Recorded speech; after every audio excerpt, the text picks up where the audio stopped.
Oi gente, tudo bem? Aqui é a Paula. Se essa é a sua primeira vez aqui no canal, seja bem-vindo. Já se inscreve aqui, já ativa o sininho para receber todas as notificações. Se essa não é a sua primeira vez aqui, seja bem-vindo de volta. Obrigado por fazer parte dessa grande turma. E hoje eu vou falar sobre um tema que eu conheço super bem, que é como planejar uma viagem para Hong Kong.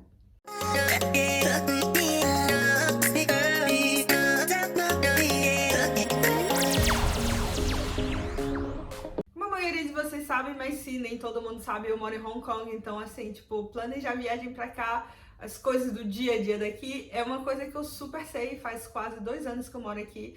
E mesmo antes de eu vir morar aqui, eu vim uma vez a passeio, a turismo, então eu tive que planejar uma viagem aqui e eu vou contar pra vocês como é planejar uma viagem pra Hong Kong, que é muito mais fácil do que a maioria de vocês pensam. Porque Hong Kong é um lugar. Tá na Ásia, é mais complicado, mas é a Ásia fácil, entre aspas, assim. É muito mais simples do que outros países, como, sei lá, Japão, China. Então, é muito facinho, assim. Eu vou falar pra você cada ponto de planejamento de viagem de Hong Kong. Vamos lá. Primeira coisa que eu vou falar com vocês é sobre quando ir, época do ano, qual é a melhor época, qual é a época mais favorável. Basicamente, Hong Kong tem duas estações do ano apenas. É meio como o Brasil, tem o calor e tem a época que não faz calor. Não é assim, primavera, outono, inverno, não é assim. Tá quente demais ou assim, tá suportável, sabe? Então, basicamente assim. A época que tá muito quente é entre quando começa, sei lá, assim, março já começa a esquentar, mas abril começa a esquentar.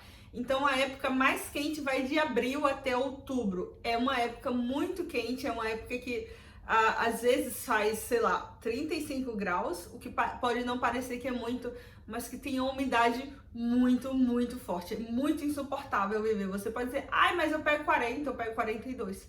Tá, mas você já pegou isso com a umidade muito forte? A umidade é muito forte, é muito pesado para você sair. É insuportável, chega a ser insuportável até para você andar.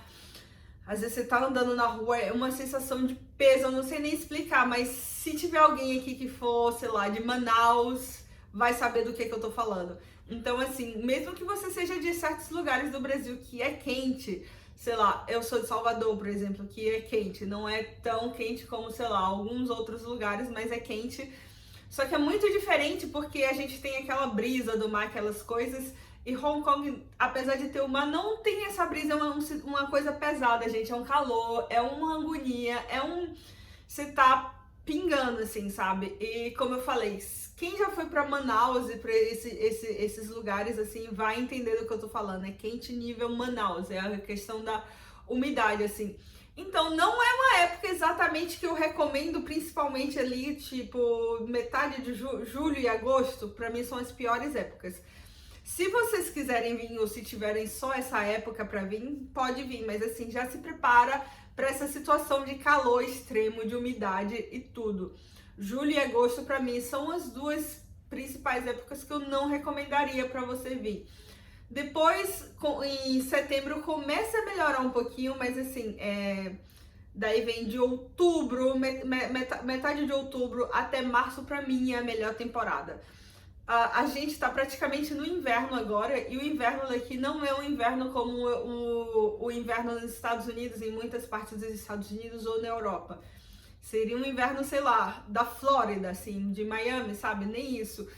Às vezes faz um frio assim de 15 graus, a depender do ano, porque a gente também não tem muito como prever. Mas no geral, tipo, a gente tá. Agora eu tô em novembro e tá fazendo 22 graus aqui, entendeu? Então, tipo, eu tô saindo, a gente tá no final do outono, eu saio de manguinha, assim, sem manga ou de regata. Então não tem necessidade de você deixar de vir porque é frio. O frio daqui é um frio bem agradável, assim, é bem tranquilo. Não chega nem a ser frio como São Paulo. Então, assim, as melhores épocas do ano, pra mim, são entre, sei lá, setembro até fevereiro, março, abril, que é uma época que não é muito frio nem muito calor.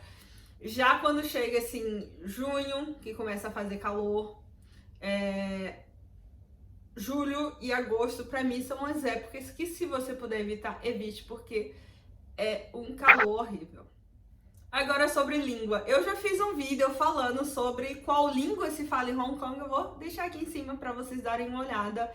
E existem duas línguas oficiais em Hong Kong. A primeira é o cantonês, que é a língua original, e a segunda é o inglês. Então, em todos os lugares que você for, vai estar tudo escrito em cantonês e em inglês. Você vai pegar o ônibus, tá escrito em cantonês e inglês.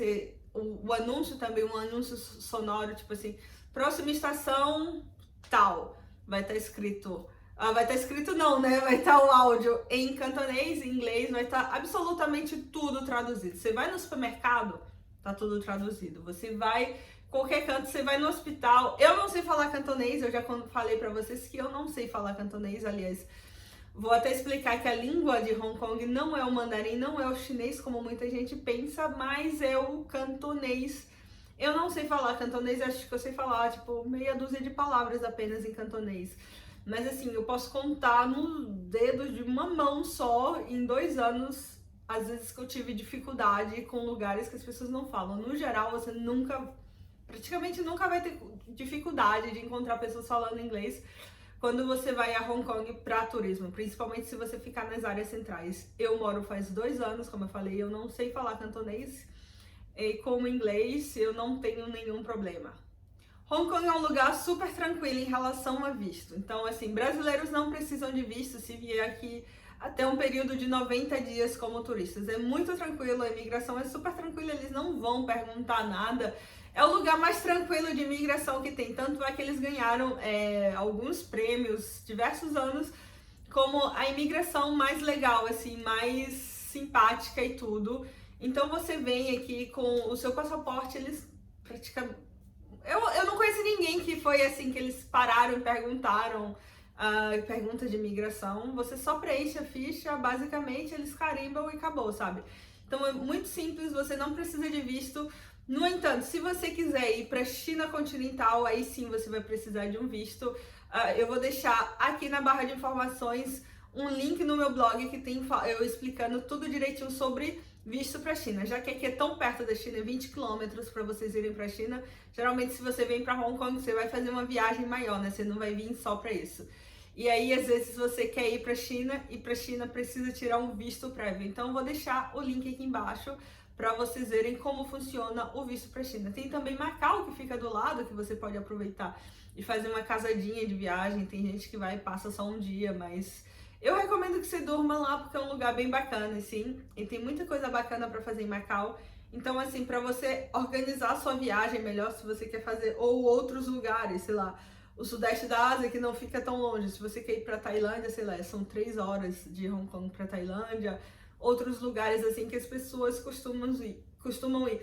Se você quiser também, sei lá, casar com uma viagem para Seul, são 3 horas. Se você quiser casar com uma viagem para Tóquio também são uma faixa de 3 horas, tudo isso de avião.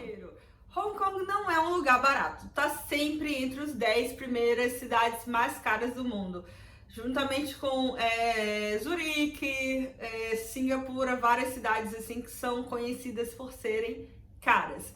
O dinheiro daqui de Hong Kong não é o mesmo dinheiro da China. Eu já expliquei num outro vídeo que eu falo que Hong Kong não é China, que as diferenças entre os dois, que eu vou deixar também aqui em cima para vocês saberem um pouquinho das diferenças. E o dinheiro daqui chama dólar de Hong Kong, que é esse daqui, bonitinho. E aqui é uma nota de 20 dólares de Hong Kong, que equivale, sei lá, uns 10 reais mais ou menos hoje em dia. Quase uns 10 reais. E aqui a gente tem problema de alojamento. É um lugar pequeno e caro, ou seja, a gente cresce pra cima, como vocês sabem, que tem muitos prédios, muitos arranha-céus. Então o espaço aqui é um lugar precioso. Hospedagem até que não é tão caro assim em relação a lugares como a Europa, por exemplo. Mas você de jeito nenhum não espere os preços de Sudeste Asiático. Não espere os preços que você encontra, por exemplo, na Tailândia, no Laos, Camboja, é completamente diferente. Não é esses preços. Você espere mais um preço assim de Singapura, porque é a realidade de Hong Kong. Mesmo países como China é bem mais barato, porque tem, né, muito espaço, apesar de ter muita gente, tem muito espaço. Mas mesmo em relação assim a Xangai é mais barato ainda do que Hong Kong. Hong Kong, A questão de alojamento é um pouco caro, mas ainda assim você encontra hotéis que são mais baratos do que na Europa. Pra comer não é tão caro assim, principalmente se você comer comida local. Eu não tô dizendo nada de bizarro não, mas comida local, tipo assim, aqueles dumplings, que é super gostoso e super típico de Hong Kong, ou assim, noodles, esse tipo de coisa. Em restaurante, se você comer comida local, é muito mais barato.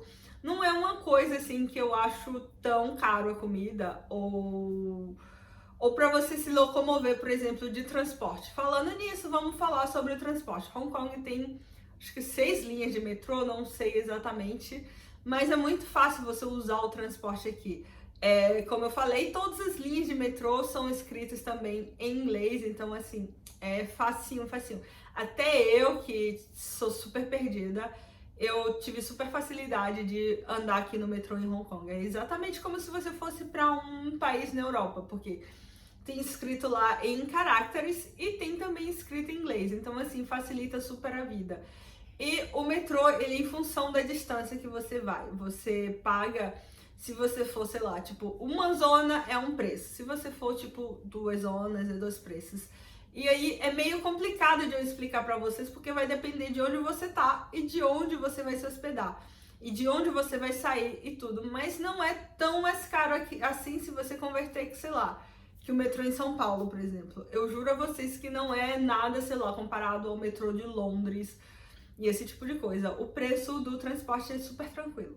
Uma coisa que eu recomendo vocês comprarem é a carta do metrô de transporte, que chama Octopus, que ela vende em vários lugares, em vários quiosques, assim, na estação de metrô. Você paga 150 dólares de Hong Kong e ela vem com 100 dólares de Hong Kong já carregado. E aí você pode usar tanto para o metrô quanto para você comprar em lojas. Essa carta aqui é Octopus. Você pode comprar em todas as lojas de conveniência, 7-Eleven e tal, e também em supermercado, em lojas. Aliás, a minha eu sempre tá carregada e eu compro até no supermercado mesmo, eu pago com ela. É super tranquilo. E como eu falei com vocês, ela vem carregada com 100, mas se você comprar e devolver, vocês vão pedir. É tipo, como é que eu posso dizer? É tipo uma calção, os 50 dólares, que vai porque você paga 150 e você recebe o cartão e carregado com 100. Então, os 50 é como se fosse uma calção. E quando você devolve, quando você for embora, você recebe de volta e é super tranquilo. Muita gente me pergunta sobre comida, se é fácil encontrar comida ocidental, e eu vou dizer a vocês que é super, super, super tranquilo, assim. De todas as cidades asiáticas que eu conheço, Hong Kong é assim, da mais internacional, tipo assim, é a Ásia fácil, como eu sempre digo. Então, assim, tem comida noodles, essas coisas asiáticas, mas tem uma porrada de comida ocidental. Tem Pizza Hut que, bom, a Pizza Hut, na verdade, tem umas pizzas meio Ásia, assim, sabe? Com camarão, umas coisas assim. Mas tem várias redes de restaurante que tem Outback, gente. Tem várias redes de restaurantes que a gente conhece e além das redes que a gente não conhece, que é mundial, tem também redes locais que vendem comida ocidental. Então, assim, é muito fácil você comer em Hong Kong. Seja você querendo comer comida asiática, comer comida ocidental. E tem muitas padarias também em Hong Kong que vendem assim, uns pães super deliciosos, sanduíches, docinhos, esse tipo de coisa assim. Então, é super, super fácil. Não tem muito problema, assim, se você com comida, com esse tipo de coisa em Hong Kong. Então, espero que vocês tenham gostado do vídeo. Se vocês tiverem mais dúvidas sobre como planejar, como viajar para Hong Kong, deixa um comentário aqui que eu vou ter todo o prazer de responder vocês. Beijo, até a próxima. Tchau, tchau!